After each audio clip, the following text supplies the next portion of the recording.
afternoon to all those watching us. It's a pleasure having you on our midday bilingual newscast.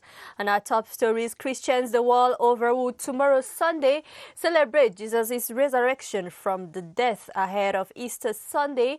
Churches in the nation's capital are being given a thorough clean. Cameroonians have been urged to display a full sense of patriotism against proponents of misinformation and fallacious social media campaigns as the fight against the COVID-19 pandemic intensifies in the country.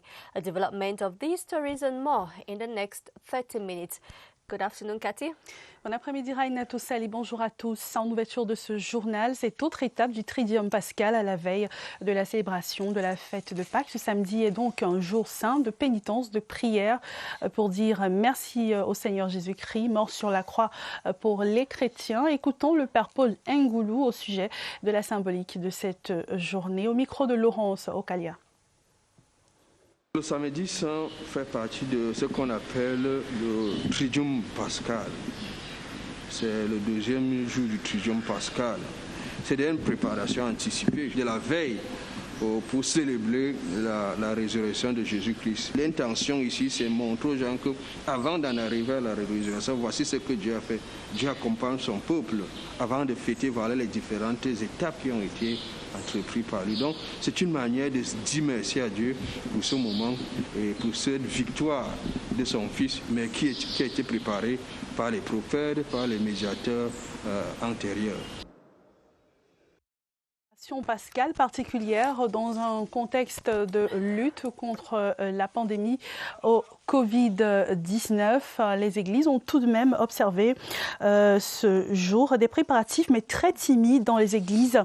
Les installations autrefois décoratives et théâtrales laissent place à celles qui rappellent les mesures barrières, notamment de l'eau, du savon ou encore des chaises respectant la distanciation sociale. Néanmoins, la Maison du Seigneur fait sa toilette pour recevoir les bien-aimés de Jésus-Christ. Demain, fête de Pâques. And Christians the world over tomorrow Sunday celebrate Easter Sunday, the day Jesus resurrected from the dead. While churches have been given a thorough clean, clergymen have reassured that they will respect the measures put in place by government to curb the COVID-19. Meanwhile, Christians today observe the Holy Saturday according to the Holy Scriptures. It is the day Jesus' body lay in the tomb after his death. Let's now get more on the significance of the Holy Saturday in the following excerpt selected by our reporter Cynthia Etim. She interviewed Father Paul Ngoulou, parish priest of the St. Joseph Parish, Vogada, here in Yaoundé. Take a listen. Today is Holy Saturday. Holy Saturday is part of what we call the Easter Triduum, the 3 days preparing for the Easter celebration. Holy Saturday has its particularity. It's the key of the celebration of today because it already prepared for the resurrection of Christ. On Holy Thursday, we celebrated the institution of the Eucharist, the institution of the priesthood.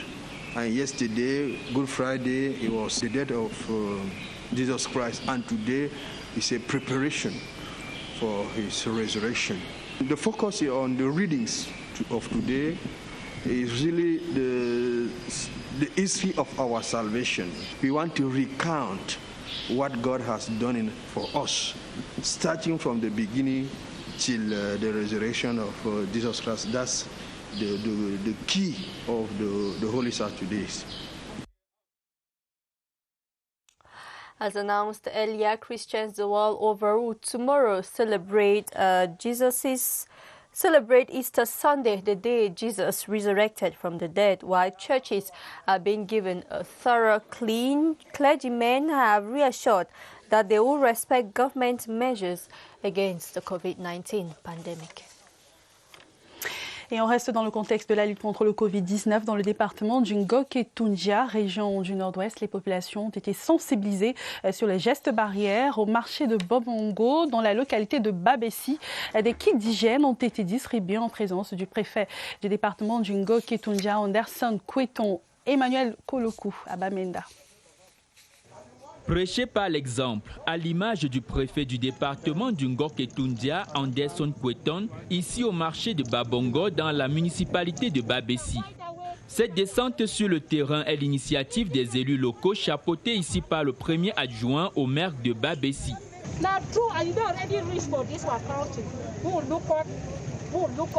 Une descente fructueuse puisque les kits hygiéniques sont distribués pour barrer la voie à la propagation du Covid-19.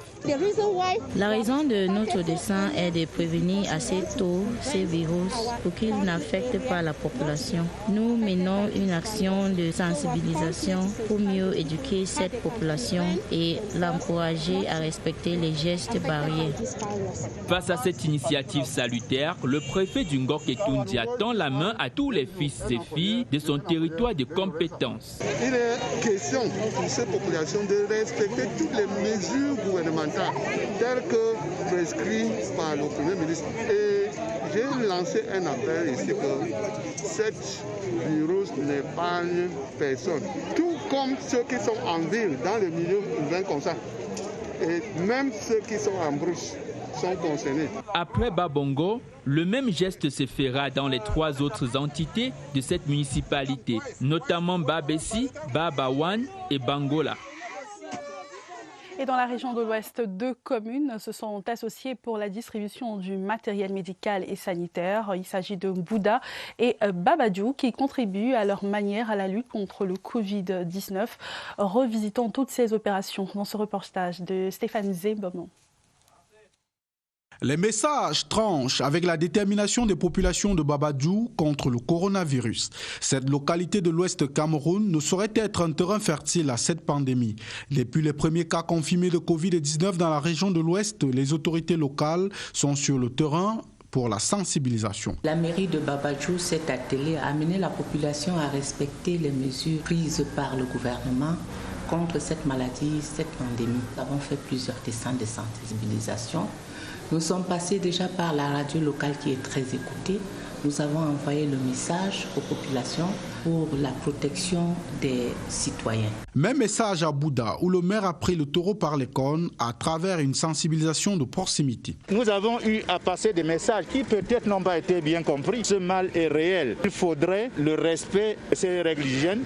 Autre point important de cette campagne de sensibilisation, la distribution des kits sanitaires à certaines unités de la commune de Bouda dans le but de barrer la voie au Covid-19. Revenons à présent dans la ville de Yaoundé. On va parler des espaces de beauté, salons de coiffure et instituts. On est conscient là-bas de la menace du Covid-19. Certains ont limité le niveau de fréquentation, tandis que d'autres restent ouverts en respectant simplement les mesures barrières en vigueur au Cameroun. Le reportage de Laetitia Oudana. Le hall et les salles de soins de cette grande enseigne de beauté fréquentée les week-ends sont désespérément vides. Les professionnels du cheveu et de la peau en service ici ont été mis en congé technique pour limiter les risques de contamination au coronavirus. L'Institut de beauté assure tout de même un service minimum, question de garder un lien continu avec sa clientèle. Les mesures qu'on a prises pour les laboratoires de cosmétiques et de couture, c'est qu'on produit des casques. Par exemple, au niveau de la couture, pour distribuer à nos clients gratuitement, on produit des gels hydroalcooliques pour nos clients également. Non loin de cet institut de beauté, 2 autres espaces consacrés à la coiffure maintiennent leurs espaces ouverts. Les clients se font rares, on rassure tout de même quant au respect des mesures barrières édictées par le gouvernement. La première mesure barrière était d'acheter un seau avec un robinet, pour que chaque client puisse se laver les mains avant d'entrer dans mon entreprise. Je me suis muni du cache-nez, ça me protège et ça les protège aussi. J'ai des solutions hydroalcooliques aussi. Les mesures sont très strictes parce que nous sommes très exposés. 1, il faut d'abord utiliser les gants. De 2, il faut avoir un masque pour se protéger. Et de 3, il faut sensibiliser le client qui entre dans l'institut. Les inconditionnels du bien-être tentés par une mise en beauté doivent tout de même se rappeler d'une autre exigence, celle d'arriver très tôt, du moins avant 18h, heure de fermeture de ces espaces de beauté. Hairdressers and barbers in Yaoundé henceforth oblige their customers to wear face masks and sanitize their hands before being served. Meanwhile, estheticians have temporarily closed down their businesses in a bid to curb the spread of the COVID-19. Joyce Tata tells us more. Open but closed elsewhere. A Saturday morning, but the beauty salon and aesthetics department are closed to ensure the safety of both clients and workers from the coronavirus. We put our workers in the little holidays because the risk of contamination is very high now. At Blandine Saloon, she works with a well-equipped table made up of gloves, face masks, hand sanitizers to combat the spread of the deadly virus. These measures need to be firm because we are exposed. If a customer comes without a face mask or gloves, we show them some to buy before working on them. It is not easy respecting the 1 meter distance here, but we try to wear face masks and gloves always. Barbers too toe the same line and additionally sensitize clients right from the entrance to their saloon. Since the start of the spread of this pandemic, I bought an equipment to ensure my clients wash their hands first before I receive them. Business may be tough at the moment, but these beauticians in the nation's capital join hands with government to stop the spread of COVID-19 while believing better days are ahead. The people of Biwong Bane in the East region have been schooled on the dangers of the COVID-19. This was during a proximity campaign led by the mayor of the locality, Joseph Liboa, who equally distributed hand-washing kits and face masks to the population. Details with Benita Tabo. The people of Biwong Bane are now edified on what the coronavirus is all about and on ways of preventing the pandemic. The mayor of the municipality, Joseph Liboa Angon, in a proximity campaign, has explained what the government expects from people during this health crisis period. During this operation, the mayor also offered hundreds of face masks, soap, and buckets with taps as a way of contributing towards efforts to prevent COVID-19. The Melange One Health Center has been given an infrared thermometer as well. The population of the municipality has thanked Mayor Joseph Liboa Angon. They say they now have what they need to avoid the deadly pandemic. The mayor's efforts have come to reinforce measures put in place to bar the way to the coronavirus pandemic in Biwong Bane. At the control post in Melange 1, the gateway into the municipality, all those who want to get into the locality are checked in view of avoiding any coronavirus carriers from getting into Biwong Bane. L'appel à la générosité publique, objet de querelle sur la scène politique nationale, semble davantage brouiller le message autour de l'épidémie du Covid-19 à l'initiative de l'Observatoire du développement sociétal, universitaire et membre de la société civile. Donc, ils ont décrypté hier après-midi à Yaoundé le contexte et l'environnement de ce qui fait débat, à savoir la création d'un fonds parallèle illégal de collecte de moyens financiers. Unanimement, les intervenants à la causerie intellectuelle ont appelé à l'union sacrée au-delà des clivages politiques face à une crise sanitaire mondiale. Séverin Alégambélé. Le trouble dans la réception du message essentiel autour du Covid-19 vient davantage de l'addition volontaire du signal différent émis par certains acteurs politiques. L'appel à la générosité publique, discuté dans le cadre de cette rencontre fraternelle, l'a démontré à souhait. La pandémie du coronavirus est utilisée à d'autres fins. Les uns et les autres pensent pouvoir profiter d'une telle situation pour des visées de récupération, de manipulation des masses. En ces temps de crise, y compris dans l'opposition, le ton doit être mesuré. Toute autre tentative de récupération, de manipulation est malsaine. Dans tout ce qui est fait, il y a lieu de remarquer que la loi du 21 juillet 1983, régissant les appels à la générosité publique, n'est pas du tout respectée. L'appel à la générosité publique est ouvert à toute administration publique. Cet appel peut être également ouvert aux fondations. Les partis politiques sont exclus. À titre conservatoire et pour rester sur l'essentiel, à savoir le combat contre le Covid-19, force doit revenir à la loi. L'Observatoire, à cette circonstance exceptionnelle, appelle à un engagement patriotique et citoyen de la part de tous, invite le GICAM et tous les autres regroupements du patronat au Cameroun à soutenir les efforts du gouvernement dans la mobilisation des ressources financières nécessaires. Le gouvernement doit agir pour instaurer l'ordre public républicain au Cameroun. Le gouvernement doit agir pour instaurer l'ordre public sanitaire au Cameroun.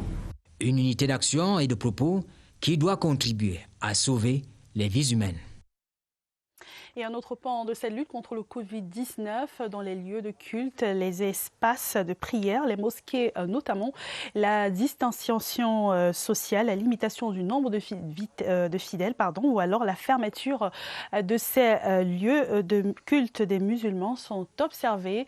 Voyons cela dans ce reportage de Sadou Mamoudou. Complexe islamique de Tchinga à Yaoundé, le silence a remplacé les prières du quotidien. En vide, dû à la menace. Le plus grand lieu de culte musulman au Cameroun est fermé. Covid-19 rappelle la peste du temps des prophètes. Abdallah Tangana est prédicateur. Il y a peu, il a dû ranger son Coran et ses hadiths pour observer les mesures barrières.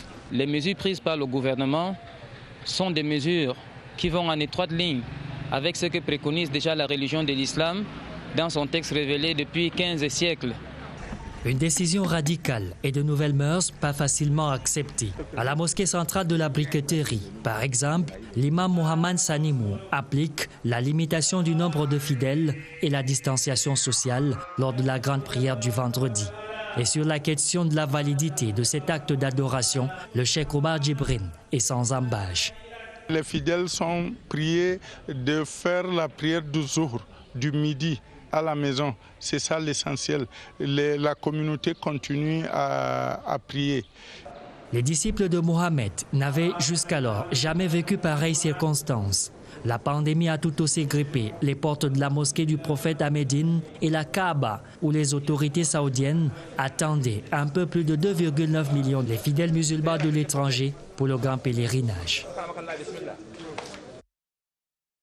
To display a full sense of patriotism against proponents of misinformation, provocation and fallacious social media campaign on the state and its authorities at the time government efforts are geared towards fighting the coronavirus pandemic. The national coordinator of the Observatory Social Development, a Cameroonian-based non-governmental organization, Liliane Kulu Ngulu, was speaking in Yaoundé yesterday, Friday, during a press briefing. Details with Kilian Dantifon. Surrounded by legal and semiotics experts, the coordinator of ODS is bitter against a political party taking advantage of a crisis. ODS is calling on national and international opinion to condemn and stand against misinformation and intoxication on social media about Cameroon and its leader. It is just the wrong context. Dans un tel contexte de crise, crisis communication in Cameroon cannot be allowed to instill cacophony in the country. Some political parties that want to take advantage of the situation for their gains. There is only one national fund, and if they want to contribute, it is open to them. The law does not permit parallel action. The legal framework that governs calls for public aid is clear. La loi de 1983 du 21 juillet. The July 21, 1983 law on the subject defines the context within which such aid of national generosity falls. It is open to citizens aged from 21 years. Public establishment, administration and development associations, political parties are totally excluded. ODS will not let anyone disrespect the state and its institutions. ODS is considering sowing outlaws on this subject before competent jurisdiction and to bring on board international partners of Cameroon against those who go against the state. It is a preoccupying situation with a 2-digit death already recorded, and ODS calls for the total commitment of every Cameroonian. Muslims in the capital city are scrupulously respecting the measures prescribed by government to curb the spread of the COVID-19 in Cameroon. Gilbert Ongene visited some mosque yesterday Friday and reports that only the prescribed 50 persons are allowed into the mosque. Others have completely shut down. His report. 3 weeks gone since government prescribed measures to stem the spread of COVID-19, Muslim faithful in Yaoundé are adapting to the directives in force. This is the case here at the Briqueterie Central Mosque. We all are applying the measures ordered by the government of the Republic by washing our hands when a little number is praying. And the distance between one man and another man, one is about 2 meters.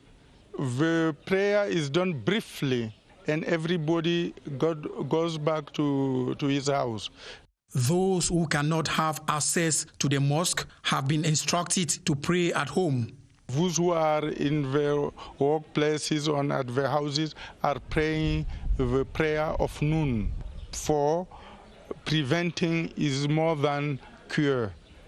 Elsewhere, at the Nchinga Islamic Complex, the story is different. This prayer ground, one of the biggest in the country, is closed to the public. One of the preachers here, Abdallah Atangana, says the closure is in respect of one of the principles of Islam, which insists on the preservation of life. Be it in mosque, at home, or at their workplace, Muslim faithful in Yaoundé are imploring Allah to put an end to the coronavirus pandemic so as to save lives across the globe. Some 100 community mediators and conscripts of the National Civic Service Agency for participation in development have been schooled on how to locally manufacture face masks. The project, piloted by the Ministry of Youth Affairs and Civic Education, aims at curbing the spread of the COVID-19. Details with Gerard Nanji. As part of the implementation of the government's response plan against the COVID-19 pandemic, the Ministry of Youth Affairs and Civic Education is charged with training some youths on how to produce locally manufactured protective masks. Assessment on the field showed that there are lack of materials, particularly protection materials, and like masks and hydroalcoholic solutions, sanitizers. So that's why thought that young people themselves could find solutions to those problems. These community mediators will in turn train other trainers to manufacture the mask in large scale and make them available to the population during their awareness-raising campaign on the field. You just need to have this hygienic paper and this elastic rope. When you have it, you just need to have this. There's a process. We discovered that the process is really less than 2 minutes. You can do one for your own. Then when you do it, you are safe. You can protect your own child. You can protect your family at home.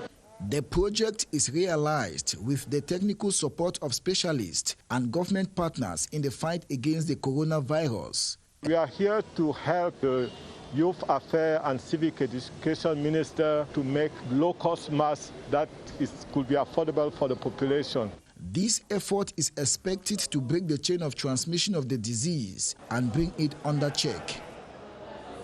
Parlons à présent de sport dans ce 12h. Équipe nationale de football du Cameroun, plusieurs lions indomptables seront libres de tout contrat à la fin des saisons et de championnats freinés par la pandémie du Covid-19. C'est le cas de Maxime Choupo-Moting et de Jean-Charles Castelletto de Ligue 1 française. Évariste Yenga.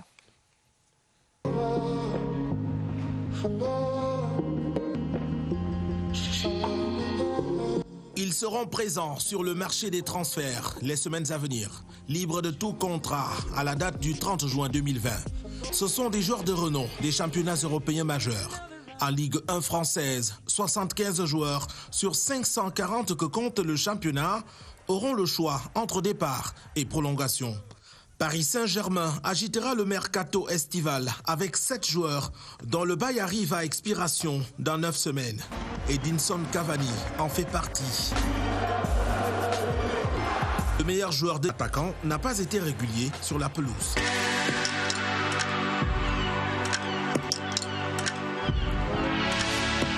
Éric Maxime Choupo-Moting épuise le 30 juin 2020 la durée de son contrat avec le Paris Saint-Germain. Il reste 9 semaines de service au Camerounais de 31 ans avant son éventuel départ. L'attaquant n'a marqué que 3 buts cette saison. Il n'a délivré qu'une seule passe décisive en 9 matchs joués. Choupo-Moting a disputé 19% du temps intégral en 28 journées. En raison de la persistance pour les fins de contrat, le Conseil de la FIFA a proposé lundi dernier les principes directeurs des contrats de travail et des transferts des joueurs et entraîneurs. Ces principes exigent de tenir compte de la suspension des championnats dus au coronavirus. Et c'est la fin de ce 12h. Merci de nous avoir suivis. Nous vous donnons rendez-vous demain quand il sera 12h. Excellente suite des programmes sur la TV.